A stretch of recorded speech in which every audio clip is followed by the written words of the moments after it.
Ele é um sentimento muitas vezes mal visto, mas extremamente importante para a nossa sobrevivência. Estamos falando do medo, tema do Opção Saúde de hoje.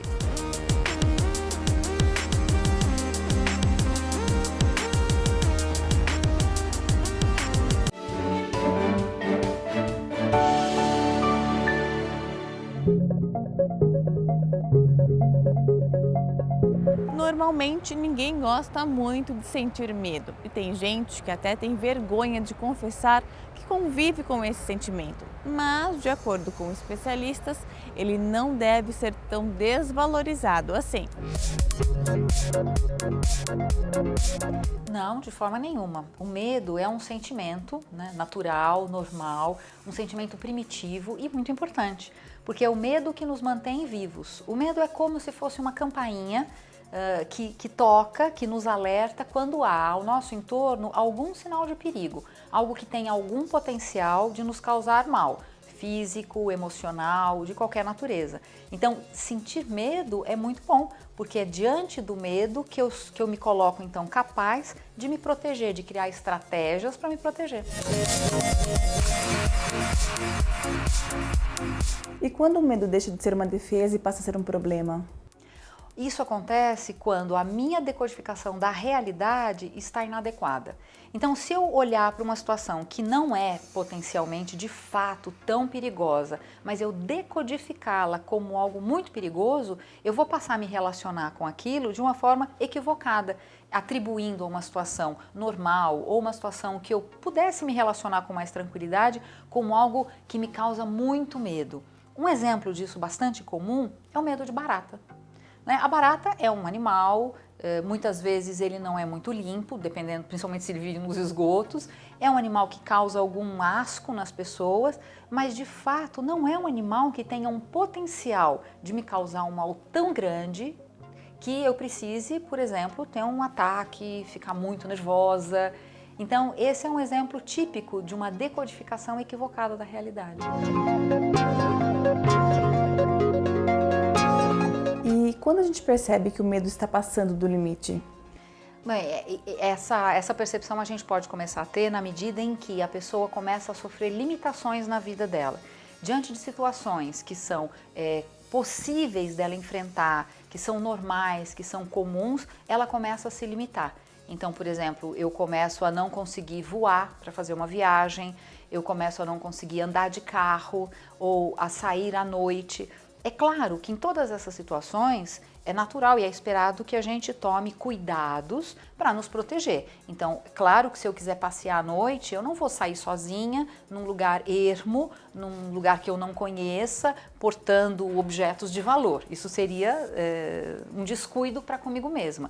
Entretanto, se eu estou num lugar adequado, com pessoas, iluminado, policiado, sim, talvez eu possa sair à noite. Então, é essa medida da adequação à realidade que vai me dizer se o medo está como um alerta positivo e desejável ou se ele já está entrando no campo da patologia. Lucas, medo de água é mais comum do que a gente imagina, né? Muito, com certeza.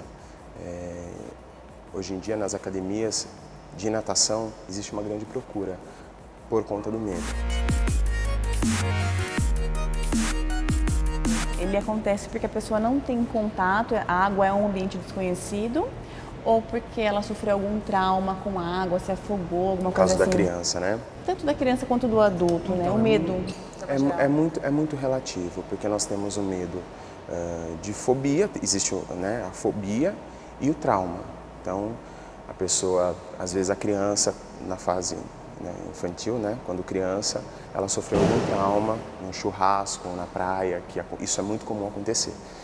E se inscreve para fazer aula de natação e acaba ficando com muito medo. Aí é preciso fazer todo um processo de adaptação. O adulto é a mesma coisa, acaba acontecendo na mesma coisa. Só que a única diferença é que o adulto é consciente, a criança não tem essa consciência propriamente dito. Na criança é mais fácil de trabalhar o trauma? Muito mais fácil de adaptá-lo ao meio líquido do que um adulto, por exemplo, por conta da consciência dele mesmo. O medo que vem de um trauma é diferente do medo de uma falta de habilidade, por exemplo? Ah, com certeza, porque o medo oriundo de um trauma, ele é muito mais profundo. E a reação, tanto física quanto emocional, quando eu estou diante do fator que me causa o desconforto, ele chega a ser irracional, porque ele vem de uma profundidade muito maior. O outro tipo de medo do aprendizado, ele pode ficar mais na racionalidade. Toda pessoa é adaptável à água? Todo mundo, todo. Criança, adulto, jovem, terceira idade, todos. A questão, então, é controlar a mente também. Exatamente, existe um trabalho mais psicológico para a perda do medo, né? Então é muito diálogo, é muita conversa e com o diálogo, para que a pessoa possa se soltar, ficar mais à vontade na água, aí sim nós começamos a trabalhar com respiração nasal, respiração apical, que é pela boca, né? E através daí a gente vai desenvolvendo um método para que a pessoa possa ir perdendo o medo aos poucos. É passo a passo, então a pessoa não entra na água e vai para o meio da piscina já no começo? Não pode, porque acontece de muitos falarem em entrar, se inscrever e falar eu sei nadar. E chega na hora não sabe absolutamente nada. Mas aí é o profissional que vai perceber, que vai fazer uma avaliação para poder avaliar o nível que a pessoa está, né? Mas precisa ser passo a passo, justamente por conta dos métodos. Até porque o indivíduo precisa ir descobrindo onde estão os seus limites ou o que mais ele precisa para estar seguro naquela situação. Uma pessoa pode precisar de 5 minutos na água para estar tranquila, outra pode precisar de 1 hora, uma pode precisar que você fique ao lado por 30 minutos, a outra pode precisar que você fique ao lado durante muitas aulas. Então, ter cuidado e lidar com esses limites de cada indivíduo é o que permite o enfrentamento seguro e um registro novo de segurança naquela situação e não um registro de insegurança, que é o que originariamente a pessoa tem, por isso ela tem medo. Em quanto tempo uma pessoa que tem medo de água consegue aprender a nadar? Varia muito, viu? Nós temos pessoas que aprendem em 3 meses, tem pessoas que aprendem em 1 mês e tem pessoas que aprendem em 1 semana também, né? Depende da coordenação, depende da maneira como ela lida com isso, né? Na verdade, a minha função é mediar essa técnica toda para que ela possa se desenvolver. Eu jogo o estímulo e a pessoa me dá o feedback, né? Então, mas depende, varia muito. Então tem a teoria também que você passa para o aluno ali na piscina, enquanto vocês conversam. Sim, exatamente. Toda uma parte pedagógica da natação, né? Em termos de respiração, flutuabilidade, decúbito dorsal, ventral, né? Todas as posições para que a pessoa possa se sentir mais familiarizada com a água. Porque eu digo que a pessoa que brinca na água, ela vai perdendo medo aos poucos, né? Então é necessário ter todo um conjunto motor, um desenvolvimento motor, né, uma amplitude de movimento, um conjunto, né, de movimento para que a pessoa possa ir se soltando aos poucos. Mariana, em algum momento da sua vida você teve muito medo de água? Era de pequena mesmo, quando eu era mais novinha, em torno de 4 anos. Você teve uma experiência traumática na infância? Eu vi o meu irmão que quase se afogou, porque ele estava perto da piscina, né, curioso, caiu e ele não sabia nadar ainda. E o mais velho foi e salvou, que o meu irmão mais velho na época também já tinha aprendido a nadar, né. Aí ele entrou e salvou. E a gente estava aprendendo a nadar, e o meu irmão mais novo também nessa época, né. Então ele ainda não sabia, e quando ele caiu na água ele ficou lá embaixo, né, aí ele não conseguia subir. E vê-lo nessa situação te deixou desesperada? Eu fiquei com receio, né? Porque daí você vê ainda mais seu irmão, né? Meio que se afogando, você fica... Eu ainda não sabia nadar direito, né? Nessa época. Então você cria um receio até voltar a ter uma segurança, né? Demorou um pouco para você se soltar novamente na piscina? A professora entrava junto. Foi um bom tempo com o professor dentro da água mesmo. Você acha que superar o medo é mais fácil na infância do que na fase adulta? Eu acho. É porque depois de adulto você tem alguns bloqueios, eu acho, né? E de criança não tem tanto, né? Essa questão de bloqueio do dia a dia. Então você acaba se jogando mesmo. Você acha que se você não tivesse perdido esse medo, você deixaria de aproveitar alguns prazeres que a água te oferece? Eu acho, com certeza. Principalmente o mar, né? Ir pra praia, praticar esportes na praia. Eu acho que daí eu não estaria fazendo isso hoje. E isso é muito gostoso, eu acho. Bem gratificante, né? Você tá lá no meio da natureza, do mar. Eu acho que não tem coisa que pague, não.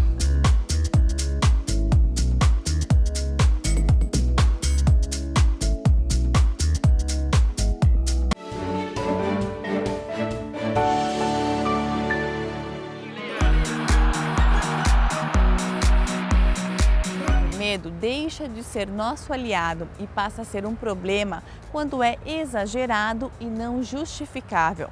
Nesse caso, o excesso pode se tornar uma doença. Sim, porque o excesso de medo a gente chama de transtorno de pânico, que é um quadro clínico que contém um conjunto de reações físicas e emocionais. As reações em si, físicas e emocionais, elas são normais e adequadas ao sentimento de medo. O que é inadequado no transtorno de pânico é que o medo está em relação a algo que não é real. Então, essa conexão da irrealidade do medo, quando ele excede a realidade, se torna repetitivo e traz limitações na vida da pessoa, então isso é diagnosticado como transtorno de pânico. Normalmente, por trás existe um desajuste no nível de ansiedade, um transtorno de ansiedade também. Nesses casos, é absolutamente recomendável a consulta a um psiquiatra e a um psicólogo, porque a terapia mais o atendimento medicamentoso tem total condição de lidar com essa situação. Marcelo, que tipo de medo é difícil para você enfrentar? Eu sou uma pessoa que tenho medo de lugares fechados, onde eu tenho dificuldade de estar no controle. No começo, era uma pessoa que tinha medo de elevador, por exemplo, medo de trânsito, um túnel, alguma coisa onde eu percebia que eu não tinha o domínio da situação. Se você tivesse que subir num prédio de 10 andares, o que você fazia? Antigamente? Antigamente, às vezes, tinha dia que eu estava com ansiedade muito alta. Para evitar ficar com aquela sensação negativa, eu ia pela escada. Ia subindo normal pela escada, a pé. Túnel você evitava também? Por exemplo, se eu fosse para um litoral paulista, ao qual tem a Serra da Imigrantes, túneis grandes, eu preferi ir pela Anchieta, que era túneis menores, para evitar o quê? Se eu parar dentro de um túnel, com aquele trânsito, vai ficar abafado, será que não vai me faltar o ar? Será que não vai me acontecer alguma coisa? Para evitar essa sensação que eu supunha que poderia acontecer, eu já bolava um plano para evitar fugir disso, para não sentir um mal. Não é que eu sentia, eu queria evitar. Então, como disse a profissional, eu tinha medo do medo.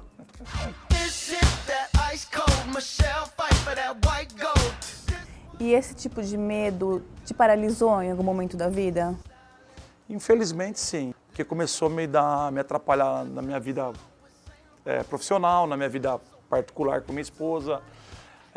Foi quando a gente ia fazer uma viagem de avião. Eu entrei dentro da aeronave, me veio uma sensação de medo, de pânico, de desespero, ao qual eu tive que pedir para a aeronave parar. Aí eu desci da aeronave, minha família continuou a viagem pretendida, e eu desci da aeronave. Então você imagine só aquela sensação, ter descido da aeronave, o transtorno que eu criei para quem estava lá, minha família uma semana longe de mim, eu longe deles. Imagine como foi para mim essa sensação.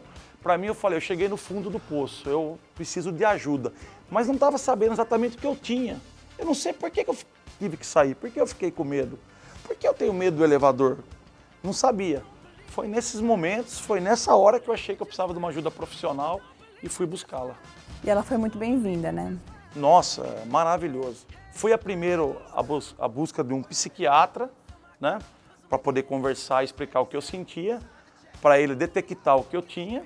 foi aí que ele achou que eu tinha que fazer psicoterapia, né? Procurei uma psicóloga, que me ajuda muito até hoje, e também detectou que eu tenho um grau de ansiedade muito grande devido à minha natureza. Então eu tenho que tomar todo dia um ansiolítico para me ajudar também a não passar crises de ansiedade. Hoje em dia, então, você tem consciência do seu problema, é mais fácil lidar com ele. Sem dúvida. Hoje, tendo consciência do meu problema e também conversando com o profissional que me ajuda, que me orienta, sabendo o que eu tenho, ele me criou alternativas e me fez eu ter aprendizados para lidar com as situações ao qual eu tenho dificuldades. A questão de até onde se vai com a dissipação desse medo é uma incógnita, cada um vai ter um caminho, não sabemos. Pode ser que sob algum aspecto ou algo que você tema, você consiga completamente transformar. Outras coisas pode ser que você consiga transformar menos e outras pode ser que ainda te perturbem para sempre. Não tem uma regra única, mas ser capaz de lidar com isso, ser capaz de enfrentar, já ter a consciência já é um grande ganho. Reconhecer que aquele medo é irracional, que é desproporcional à realidade, já é um grande ganho. Então, cada passo desse precisa ser muito valorizado, muito celebrado e muito reconhecido como um passo importante, porque qualquer um desses passos, com certeza, demandou um grande esforço do indivíduo.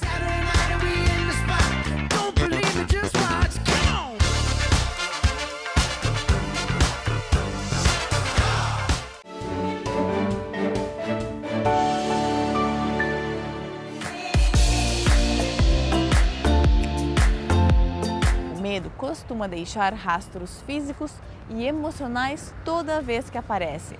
São reações normais do organismo para lidar com esse tipo de sentimento. Olha, existe um conjunto de reações, por exemplo, taquicardia, alteração de pressão, sudorese excessiva, tremores nas extremidades, mãos, pés, sensação de tontura, o olho parece que eu fico vendo uns pontinhos pretos.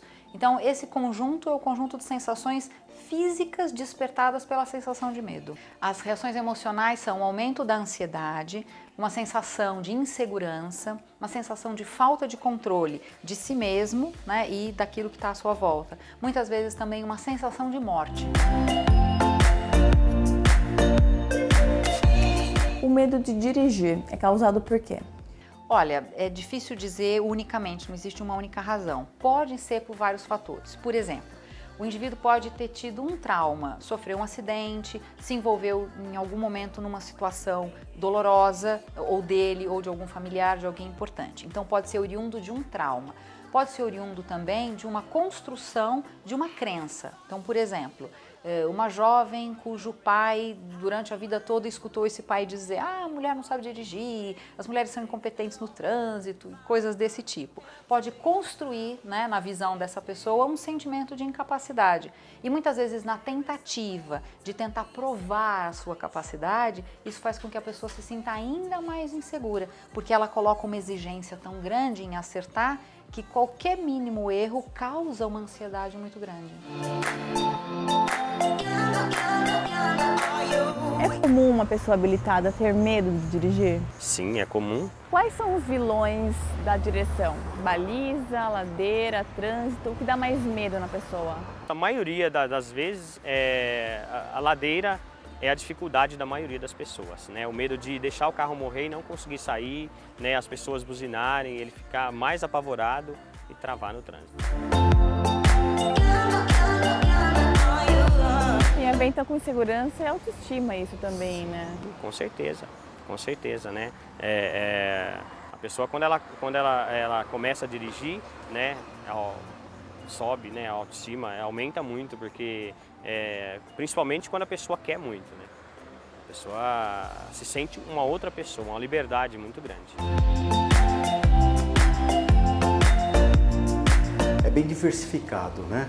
A causa do não dirigir, vamos dizer assim, desse medo, né?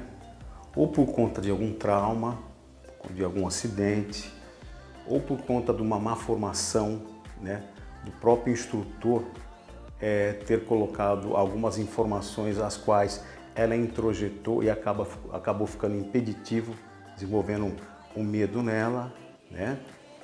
Ou por conta de uma distorção interna mesmo, né? De como ela percebe a situação de dirigir, que é o transtorno de ansiedade, né? Inclusive as outras duas situações também acabam se transformando em transtorno de ansiedade, né? Isso aí, você tirou carta depois dos 60. Com 64 anos. Como é que foi? Primeiro não tinha oportunidade de comprar um carro, né? Depois precisava sempre as filhas trabalhando, dependia delas, tudo tinha que estar pedindo. Ou taques, gastava muito de taques, principalmente quando meu esposo ficava doente, precisava de médico, era taques para baixo e para cima. E eu naquela ansiedade, querendo dirigir. Aí até que chegou uma hora que ele falou, não, você quer tirar a carta, vai. Foi meio complicado no começo, porque eu não conhecia nada, né? Aprendi tudo mesmo na autoescola. Fui fazer o exame teórico já, os exames necessários de rotina, de início. Foi tudo bem, na primeira já passei. Aí comecei as aulas práticas, que no começo foi meio complicado até você pegar o jeito, saber manusear, saber, né, a coordenação, né? Coordenação dos pés e das mãos. Você tinha medo do trânsito nesse período? Eu era ansiosa, muito ansiosa. Eu sempre tive muita pressa, sabe? Ai, tem que ir, né? Então aí, ai meu Deus, e agora? Atrás de caminhão e de ônibus, então eu morria de medo de ir atrás de caminhão e de ônibus. E com o decorrer do tempo eu fui fazendo as aulas, fui pegando bem e foi indo até que consegui, né? Embora eu repeti 3 vezes eu repeti na parte prática, né? Mas depois, na 4ª vez que eu fiz, aí passei, acho que não aguentava mais ver minha cara lá, aí passei, foi tudo bem. Aí em seguida, já que eu tirei, eu não saí com o carro sem fazer aula com psicólogos. Eu fui com um casal de psicólogos, fiz 2 semanas, 2 ou 3 semanas mais ou menos de terapia com o marido dela no consultório, trabalhando a ansiedade. Depois eu fiz um cursinho com ela de 1 semana, aí saímos para a rua com o meu carro. E a parte de consultório, como é que foi? Quais foram as orientações dele lá? Não, ele mais trabalhava, ele ensinava relaxamento. Eu orientava como eu fazia relaxar antes de sair, quando eu precisasse. Por exemplo, às vezes você está meio tensa dentro de casa, muita coisa para a cabeça. Ele fala, não, você relaxa, senta, relaxa, depois você sai. Sair sempre antes do horário, pensar sempre, fazer sempre um roteiro na cabeça, ter sempre um roteiro por onde você acha melhor para você ir. Nunca dirigir num lugar que você se sente insegura, né? Você se sente insegura fazer tal rua, tal avenida, vai por ali. Né? Faz um caminho alternativo. Faz um caminho alternativo. E às vezes tem vontade de ir para outro lado, pensa antes, vou fazer assim, assim, assim, conhece ruas, conhece mão, pensa, lembra, é mão, dá para me entrar, dá para me sair. E foi indo, né? Foi indo. E hoje eu estou tranquila, aprendi a ter confiança no que eu faço. Eu acho que isso foi importante. E por hoje é só. Eu espero o seu contato pelo Facebook ou pelo nosso site. Até a semana que vem.